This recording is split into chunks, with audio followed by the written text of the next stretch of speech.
അസ്സലാമു അലൈക്കും വറഹ്മത്തുള്ളാഹി. നമ്മുടെ ജീവിതത്തിൽ നാം എല്ലാവരും ആഗ്രഹിക്കുന്ന ഒരു കാര്യം സമാധാനത്തിലൂടെ ജീവിച്ചു പോവാനാണ്.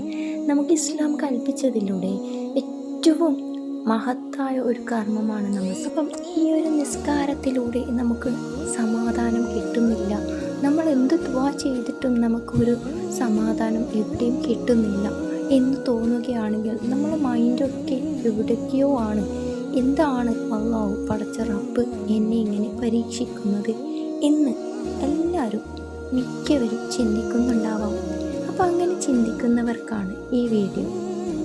നമ്മളെല്ലാ കാര്യങ്ങളും ചെയ്യുന്നുണ്ടാവാം, നമസ്കാരം കൃത്യസമയത്ത് നിർവഹിക്കുന്നുണ്ടാവാം, ഇസ്ലാമിൽ പറഞ്ഞ ഖുർആൻ ഓതുകയും അതുപോലെ നല്ല ദീനിയായി നടക്കുകയും നമ്മൾക്ക് സക്കാത്ത് കൊടുക്കേണ്ടടുത്ത് സക്കാത്ത് കൊടുക്കുകയും എല്ലാ കാര്യങ്ങളും ചെയ്തിട്ട് പഠിച്ച റബ്ബേ നീ എന്താണ് എന്നെ ഇങ്ങനെ പരീക്ഷിക്കുന്നത്, അല്ലെങ്കിൽ നീ എന്തിനാണ് എന്നെ ഇങ്ങനെ സങ്കടപ്പെടുത്തുന്നത് എന്ന് നമ്മൾ പലപ്പോഴും ചിന്തിക്കാറുണ്ട്.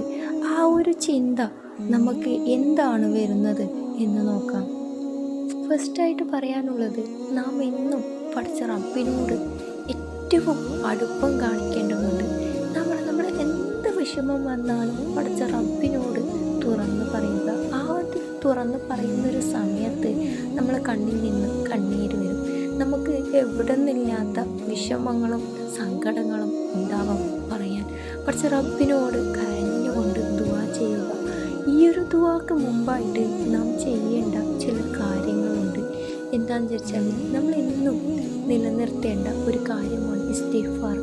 എന്നും നാം എന്ത് ചെയ്തില്ലെങ്കിൽ കൂടിയും നമ്മൾ മനസ്സിലൂടെ കടന്നുപോയ ഓരോ ചിന്തകൾക്കും നമ്മൾ ഇസ്തിഗ്ഫാർ ചെയ്യേണ്ടതുണ്ട്.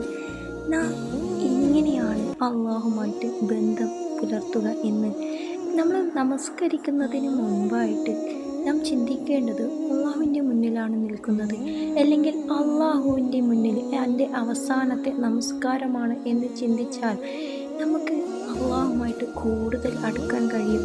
ഈ ഒരു നമസ്കാരം എൻ്റെ അവസാനത്തതാണ്, ഇതിന് ശേഷം ഞാൻ മരണപ്പെടും എന്ന ചിന്താഗതിയിൽ നിങ്ങൾ നിസ്കരിക്കുക. നമ്മുടെ മനസ്സും ശരീരവും ഒരുപോലെ പഠിച്ച റബ്ബിലേക്ക് എത്തിക്കാൻ നമ്മൾ ശ്രമിക്കുക. നമുക്ക് ഓരോ വിഷമങ്ങൾ തരുമ്പോഴും ഓരോ സങ്കടങ്ങൾ തരുമ്പോഴും നമ്മൾ ആ ഒരു സമയത്ത് നമുക്ക് എവിടെ നിന്നില്ലാണ്ട് പഠിച്ച റബ്ബിനെ ഓർത്ത് നമ്മൾ പേടിച്ചുകൊണ്ട് അള്ളാഹുലേക്ക് മടങ്ങുന്നത് നമുക്ക് കാണാം. ആ ഒരു സമയത്ത് പഠിച്ച റബ്ബിനറിയാം, അവനിക്ക് വിഷമം കൊടുത്താൽ അല്ലെങ്കിൽ എന്തെങ്കിലും സങ്കടം കൊടുത്തു കഴിഞ്ഞാൽ അവൻ എന്നിലേക്ക് വരും എന്ന് പഠിച്ച റബ്ബിനറിയാം. അതുകൊണ്ട് തന്നെയാണ് നമുക്ക് ഓരോ പരീക്ഷണങ്ങളും നമുക്ക് തരുന്നത്. അപ്പം ആ ഒരു സമയം, ആ ഒരു വിഷമം നമ്മൾ മുതലാക്കിക്കൊണ്ട് നമ്മൾ അള്ളാഹുവിലേക്ക് അടുക്കുക. നമുക്ക് മറ്റുള്ളവർ എന്ത് ചിന്തിക്കും, നാം ഇന്ന് നമസ്കരിക്കാത്തവനാണല്ലോ, അല്ലെങ്കിൽ നാം ഇന്ന് നമസ്കരിക്കാത്തവളാണല്ലോ, ഇന്ന് തുടങ്ങിക്കഴിഞ്ഞാൽ ഇന്ന് നമസ്കരിച്ചാൽ അവനെന്ത് ചിന്തിക്കും, ഇവനെന്ത് ചിന്തിക്കും എന്ന് കരുതിക്കൊണ്ട് ആരും നമസ്കാരം ഒഴിവാക്കരുത്. കാരണം പഠിച്ച റബ്ബിനോട് ഏറ്റവും അടുക്കാൻ പറ്റുന്ന ഒരു സമയമാണ് നമസ്കാരം എന്ന് പറയുന്നത്. നമ്മൾ ഓരോ ചെയ്തു പോയ തെറ്റുകളും പഠിച്ച റബ്ബിനോട് പറഞ്ഞുകൊണ്ട് അള്ളാഹുവിലേക്ക് മടങ്ങുക. നിങ്ങളെ ഏറെ ഇഷ്ടപ്പെടുന്ന എൻ്റെ ഉമ്മയും ഉപ്പയും ഉണ്ടെന്ന് പറഞ്ഞാലും അതിലേറെ ഇഷ്ടപ്പെടുന്നതാണ് നമ്മൾ പഠിച്ച റബ്ബ്. നമുക്ക് മറ്റുള്ളവരെ ജനങ്ങളായാലും മറ്റുള്ള ഉമ്മമാരായാലും ഉപ്പമാരായാലും നമ്മളെന്തെങ്കിലും ചെയ്തു കൊടുത്തിട്ടില്ലെങ്കിൽ നമുക്ക് ദേഷ്യപ്പെടും, നമ്മളോട് ദേഷ്യം കാണിക്കും. പക്ഷേ പഠിച്ച റബ്ബിനോട് നമ്മൾ പല തെറ്റുകൾ ചെയ്താലും പഠിച്ച റബ്ബിനോട് ഒന്ന് കരഞ്ഞ് തൗബ ചെയ്തു കഴിഞ്ഞാൽ പഠിച്ച റബ്ബ് നമ്മളെ സ്വീകരിക്കുന്നതാണ്. അത്രക്ക് നമ്മൾ സ്നേഹിക്കുന്ന ഒരാളാണ് നമ്മളെ പഠിച്ച റബ്ബ് എന്ന് പറയുന്നത്. നമുക്ക് ഓരോ പരീക്ഷണങ്ങളും പഠിച്ച റബ്ബ് തരുമ്പോൾ നമ്മൾ ചിന്തിക്കേണ്ടത്, നമ്മൾ മുഹമ്മദ് മുസ്തഫ സല്ലല്ലാഹു അലൈഹി വസല്ലമയെ അള്ളാഹു തആല ഏതൊക്കെ രീതിയിലാണ് പരീക്ഷിക്കപ്പെട്ടിട്ടുള്ളത് എന്നാണ്. അതിൻ്റെ അത്ര പോലും നമ്മൾ പരീക്ഷിക്കപ്പെട്ടിട്ടില്ല എന്ന് മനസ്സിലാക്കുക. നമുക്ക് ഇസ്ലാമിൽ പറഞ്ഞ എല്ലാ കാര്യത്തിലും ഒഴിവുകളുണ്ട്. സക്കാത്തായാലും നോമ്പായാലും മറ്റുള്ള എല്ലാ കാര്യത്തിലും നമുക്ക് ഒഴിവുകളുണ്ട്. പഠിച്ച റബ്ബ് തന്നെ തീരുമാനിച്ചിട്ടുണ്ട്. പക്ഷേ നിസ്കാരം എന്ന് പറയുന്ന ഒരു വിഭാഗത്തിന് ഒരു ഒഴിവുകളുമില്ല. നിൽക്കാൻ കഴിയാത്തവർ ഇരുന്ന് നിസ്കരിക്കുക, ഇരിക്കാൻ കഴിയാത്തവർ കിടന്ന് നിസ്കരിക്കുക. അങ്ങനെ പല സാഹചര്യത്തിലും നമുക്ക് നിസ്കാരം നിർബന്ധമാക്കപ്പെട്ട ഒന്നാണ്. നമുക്ക് ഏറ്റവും സമാധാനം കിട്ടുന്ന ഒരിടമാണ് നമ്മൾ സുജൂദ് ചെയ്യുന്ന ആ ഒരു സമയത്ത് നമുക്ക് എന്താണോ പഠിച്ച റബ്ബിനോട് പറയാനുള്ളത് അതൊക്കെ അള്ളാഹുവിനോട് തുറന്ന് പറയുക. കരഞ്ഞുകൊണ്ട് ഒരു കുട്ടി എങ്ങനെയാണോ കരയുക, നമ്മൾ വാശി പിടിച്ച് കരയാറില്ലേ നമ്മൾ ഉമ്മമാരോട്, അതുപോലെ പഠിച്ച റബ്ബിനോട് കരഞ്ഞ് ദുആ ചെയ്ത് വാങ്ങുക. നമ്മൾ ദുആയിലിരിക്കുന്നുണ്ട് എല്ലാം.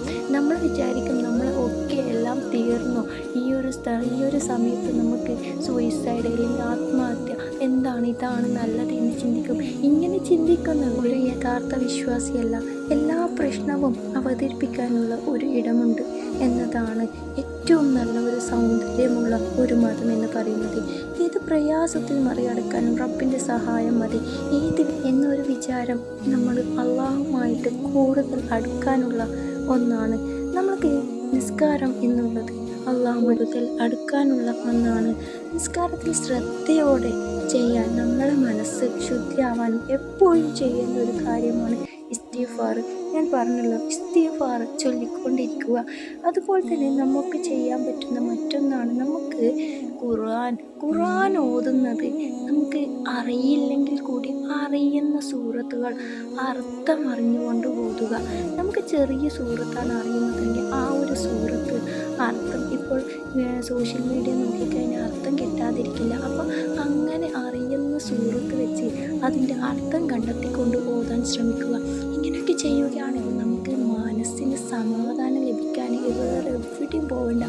അതുപോലെ മറ്റൊരു കാര്യം എന്ന് പറയുന്നത്, നമുക്ക് നല്ലൊരു കാര്യം നടന്ന് കിട്ടുകയാണെങ്കിൽ, നമുക്ക് നമ്മൾ ആഗ്രഹിച്ച കാര്യങ്ങൾ നടക്കുകയാണ്, അല്ലെങ്കിൽ നമുക്ക് വേറെന്തെങ്കിലും സന്തോഷമുള്ളൊരു കാര്യം വന്നു കഴിഞ്ഞാൽ നിങ്ങൾ ആ ഒരു സമയത്ത് പെട്ടെന്ന് വുളൂ ചെയ്തുകൊണ്ട് അല്ലാഹു അക്ബർ ചൊല്ലിക്കൊണ്ട് ഒരു ശുക്റിൻ്റെ സുജൂദ് ചെയ്യുകയാണെങ്കിൽ അള്ളാഹുവിന് ഏറ്റവും ഇഷ്ടമുള്ള ഒരു കാര്യമാണ് ശുക്റിൻ്റെ സുജൂദ് ചെയ്യുക എന്നുള്ളത്.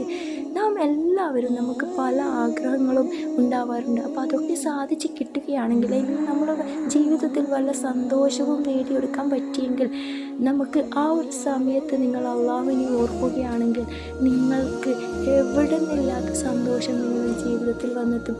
നിങ്ങൾ ഏത് പ്രതിസന്ധികളായാലും നിങ്ങൾ വിശ്വാസം അള്ളാഹുവിൽ അർപ്പിച്ചുകൊണ്ട് ജീവിക്കുക. നാം എല്ലാവരും തെറ്റ് ചെയ്യാറുണ്ട്.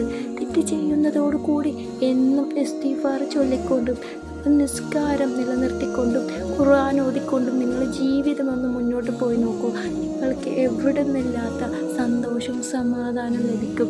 അത് ഏത് പ്രശ്നങ്ങൾ നിങ്ങളുടെ മുന്നിലുണ്ടെങ്കിലും നിങ്ങൾക്ക് അവിടെ സമാധാനമുണ്ടാകും. ആ ഒരു സമാധാനമില്ലാതെ ജീവിതം നമ്മൾ ഒട്ടും ആഗ്രഹിക്കാത്ത ഒന്നാണ്. നിങ്ങൾ ഈ ലോകം മുഴുവനും തള്ളിപ്പറഞ്ഞാലും ഒരിക്കലും നിങ്ങളെ അള്ളാഹു കൈവിടുകയില്ല. ആ ഒരു രീതിയിൽ നിങ്ങൾ നടക്കുകയാണെങ്കിൽ, നിങ്ങളുടെ വിശ്വാസം അള്ളാഹുവിൽ അർപ്പിച്ചുകൊണ്ട് നിങ്ങൾ എല്ലാ കാര്യങ്ങളും ചെയ്യുകയാണെങ്കിൽ, നിങ്ങൾ ഒരു സ്ഥലത്തും തളർന്നു പോവുകയില്ല. എൻ്റെ റബ്ബ് എൻ്റെ കൂടെയുണ്ട് എന്നുള്ള ഒരു വിശ്വാസത്തിൽ നിങ്ങൾ മുന്നോട്ട് പോവുക. ഇൻഷാ അല്ലാഹ് എൻ്റെ വീഡിയോ ഇഷ്ടമായെങ്കിൽ നിങ്ങൾ ലൈക്ക് ചെയ്യുക, അതുപോലെ തന്നെ സബ്സ്ക്രൈബ് ചെയ്യുക. പിന്നെ ഒരു കാര്യം, നമ്മളുടെ കുടുംബങ്ങളും നമ്മുടെ സഹോദരങ്ങളായാലും ആരൊക്കെ ആയാലും നമ്മളെ പല സാഹചര്യത്തിലും നമ്മൾ തള്ളിപ്പറയുകയും, അതുപോലെ തന്നെ നമ്മളെ പല സന്ദർഭങ്ങളിലും പല ഫങ്ഷനുകളിലും നമ്മളെ ഒഴിവാക്കിയിട്ടുണ്ടാവാം. പക്ഷെ ആ ഒരു സമയത്തൊക്കെ നമ്മളെ പഠിച്ച റബ്ബിനെ കയ്യിൽ വെച്ചുകൊണ്ട് ജീവിക്കുക. നമ്മൾ തളരരുത്, ഒരിക്കലും തളരരുത്. ചെയ്യാത്ത തെറ്റിൻ്റെ പേരിൽ ഒരുപാട് കുത്തുവാക്കുകൾ കേൾക്കേണ്ടി വന്നിട്ടുണ്ടാവാം. അതൊക്കെ പഠിച്ച റബ്ബിനോട് കരഞ്ഞ് ദുആ ചെയ്യുക. കാരണം നമ്മൾ ചെയ്യാത്ത തെറ്റ് കേൾക്കേണ്ടി വരുമ്പോൾ ഉണ്ടാകുന്ന ഒരു സങ്കടമുണ്ടല്ലോ, അത് പറഞ്ഞറിയിക്കാൻ പറ്റില്ല. കാരണം ഞാനും അതൊക്കെ കുറേ അനുഭവിച്ചിട്ടുണ്ട്. ഇൻഷാ അല്ലാഹ് നിങ്ങൾ ആരും തന്നെ പേടിക്കേണ്ട. പഠിച്ച റബ്ബിനെ മുറുകെ പിടിച്ചുകൊണ്ട് ജീവിക്കുക. ഇൻഷാ അല്ലാഹ് അടുത്ത വീഡിയോയിൽ കാണാം. അസ്സലാമു അലൈക്കും വറഹ്മത്തുള്ളാഹി. ഒരിക്കലും നിസ്കാരം കളഞ്ഞ് ജീവിക്കരുത്. അത്രേ പറയാനുള്ളൂ.